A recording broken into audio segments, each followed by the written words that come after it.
6월 28일 월요일입니다. 오늘 새벽 우리에게 주시는 하나님의 말씀은 예레미야 22장 1절에서 9절까지의 말씀입니다. 여호와께서 이와 같이 말씀하시되 너는 유다 왕의 집에 내려가서 거기에서 이 말을 선언하여 이르기를 다윗의 왕위에 앉은 유다 왕이여 너와 내 신하와 이 문들로 들어오는 내 백성은 여호와의 말씀을 들을지니라. 여호와께서 이와 같이 말씀하시되 너희가 정의와 공의를 행하여 탈취당한 자를 압박하는 자의 손에서 건지고 이방인과 고아와 가부를 압제하거나 학대하지 말며 이곳에서 무죄한 피를 흘리지 말라. 너희가 참으로 이 말을 준행하면 다윗의 왕위에 앉을 왕들과 신하들과 백성이 병거와 말을 타고 이 집 문으로 들어오게 되리라. 그러나 너희가 이 말을 듣지 아니하면 내가 나를 두고 맹세하노니 이 집이 황폐하리라. 여호와의 말씀이니라. 여호와께서 유다 왕의 집에 대하여 이와 같이 말씀하시니라. 네가 내게 길랏 같고 레바논의 머리이나 내가 반드시 너로 광야와 주민이 없는 성읍을 만들 것이라. 내가 너를 파멸할 자를 준비하리니 그들이 각기 손에 무기를 가지고 내 아름다운 백향목을 찍어 불에 던지리라.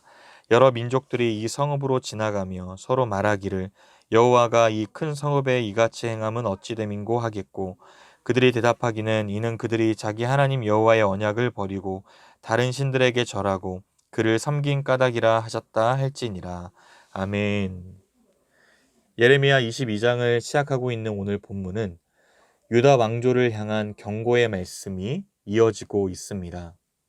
하나님은 예레미야를 다른 곳이 아닌 바로 유다 왕의 집 예루살렘 왕궁으로 보내십니다. 그에게 말씀을 전할 사명을 주시고 그 사명의 장소를 다름 아닌 유다의 심장부였던 바로 예루살렘 왕궁으로 지정하신 것입니다. 당시 유다 왕의 집에는 예레미야가 사역할 당시 여호아스, 여호야김, 여호야긴, 시드기야가 있었습니다. 그들은 하나같이 불경건하며 사악한 일을 저지른 자들입니다. 그리고 그들과 더불어 왕궁에 머무는 자들도 이와 동일한 삶을 살고 있었습니다.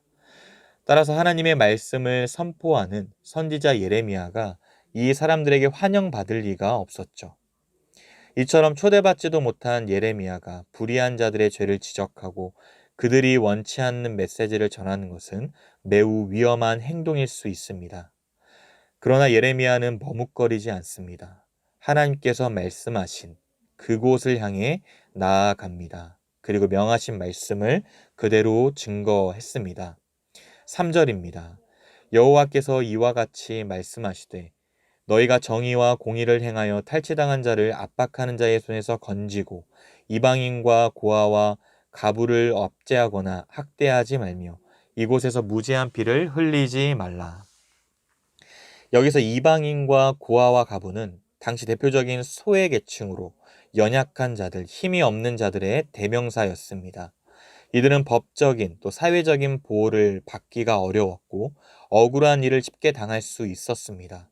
그러므로 하나님의 백성들은 사회적으로 소외되고 보호받기 어려운 자들을 보호해야 할 책임이 있었습니다.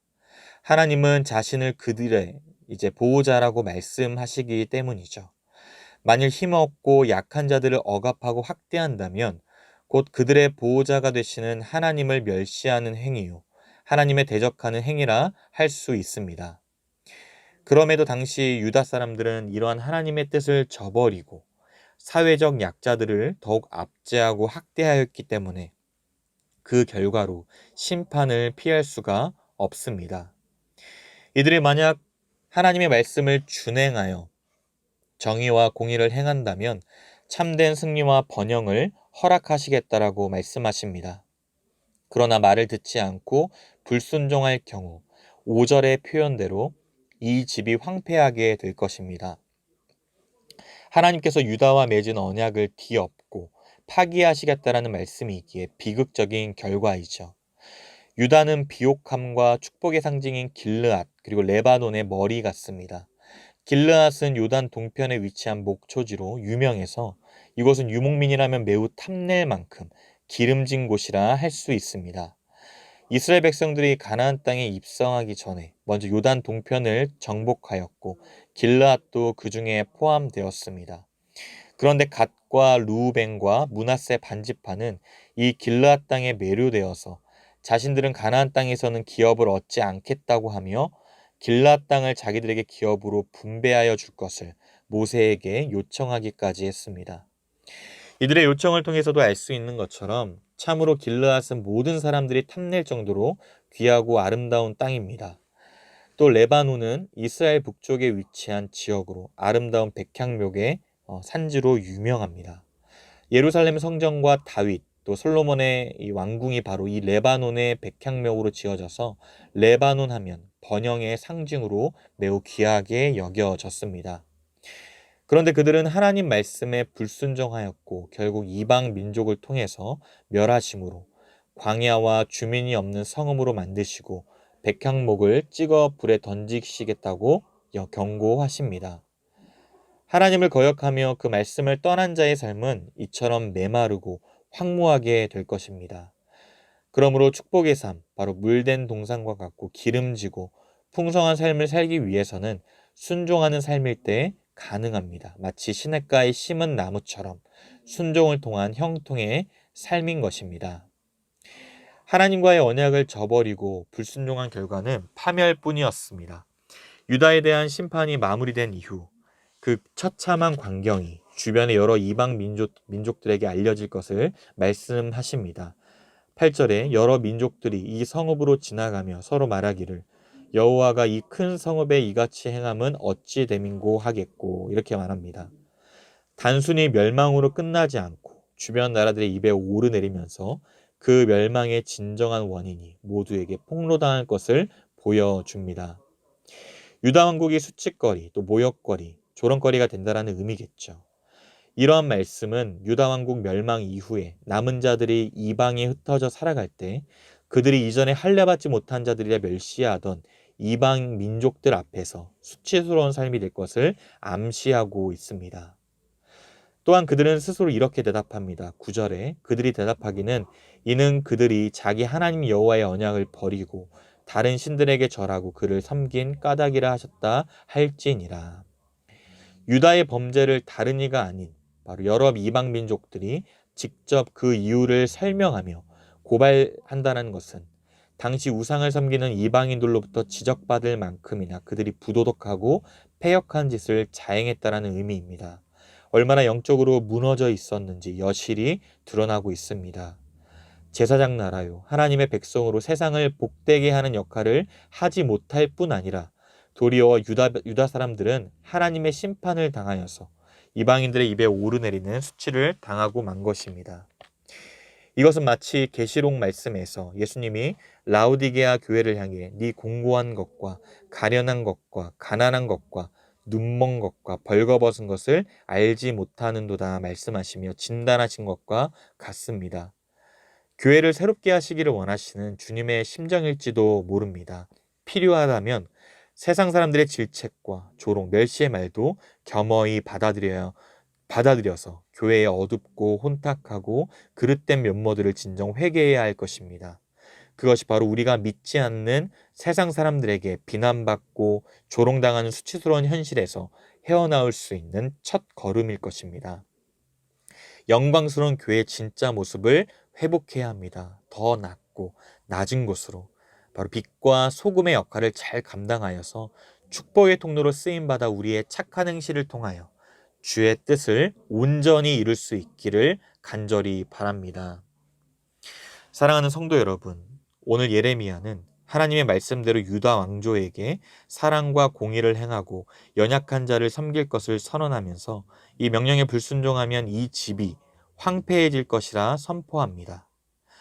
유다의 패망 시기와 연관이 있던 유다 왕들의 범죄를 지적하심으로 표면적인 유다 왕권의 멸망 원인을 잘 보여줍니다. 실제로 여호아스 왕은 왕위를 계승할 자격이 없음에도 등극하여서 열조들의 죄악을 답습하였고 여호야김 왕은 궁전을 짓기 위해 백성을 수탈하고 부역을 강요하여 백성들에게 압박과 강포를 행한 왕이었습니다. 특별히 하나님의 성전을 오염시키는 범죄를 자행하기까지 합니다. 또 여호야긴 왕은 반바벨론 정책을 실행에 옮기며 선지자의 예언을 무시하였고 하나님의 율법을 무시하는 범죄를 저질렀습니다. 여기서 우리는 악한 유다왕들이 모두 하나님과의 언약적 관계를 불이행했다는 공통점을 발견할 수 있죠. 하나님께서는 예레미야를 통하여 당시 왕들과 지도자들이 취해야 할 태도를 지적하시며 백성들을 위한 모범이 되기를 바라십니다. 그리고 사회적 약자들을 돌보고 그들을 보호하도록 요청하십니다. 그래야만 하나님의 공의와 정의가 바로 세워질 수 있기 때문입니다. 오늘날도 마찬가지죠. 지도자의 위치와 역할은 그만큼 중요합니다. 나라의 위정자들, 또 교회 모든 지도자들을 위하여 힘써 기도해야 할 것입니다. 항상 깨어 말씀에 순종할 수 있도록 교회가 사회적 약자들을 돌보는 일에 앞장서며 세상을 복되게 하는 일에 관심과 힘을 쏟을 수 있어야 합니다. 하나님의 말씀에 불순종했던 지난 날들을 돌이켜서 철저히 회개함으로 이제는 순종할 수 있는 은혜가 있기를 바랍니다. 주님 안에서 누리는 참된 안식과 기쁨을 통하여서 하나님의 말씀을 지켜 행하는 복된 삶이 될 수 있기를 주님의 이름으로 축복합니다. 기도하겠습니다. 하나님 아버지, 은혜와 사랑을 감사드립니다. 불순종의 죄를 멀리하고 정의와 공의를 행하는 진정한 복을 경험할 수 있도록 인도하여 주시옵소서. 언약을 저버리고 우상을 숭배했던 유다 백성들처럼 하나님을 거역한 결과 메마르고 황무한 삶이 아닌 시냇가에 심겨진 나무처럼 기름지고 풍성한 삶을 살아가도록 순종의 은혜를 허락하여 주시옵소서. 세상의 비난과 조롱 앞에 교회의 진정한 영광스러운 모습으로 다시 회복시켜 주셔서 착한 행실로 말미암아 빛과 소금의 역할을 감당하며 세상의 진정 소망을 전하게 하여 주시옵소서. 감사드리며 살아계신 예수 그리스도의 이름으로 기도드리옵나이다. 아멘. 개인적으로 기도하실 때 오늘 주신 말씀을 붙들고 기도하시고 주간 기도 제목을 따라서 부산과 민족을 위하여 이번 한 주간의 승리를 위해 기도하겠습니다. 한국교회의 영적 부흥을 위해 말씀과 기도로 승리하는 이번 한 주간이 될 수 있도록 마지막으로 코로나19 신부산교회 공동 기도문으로 함께 기도하겠습니다.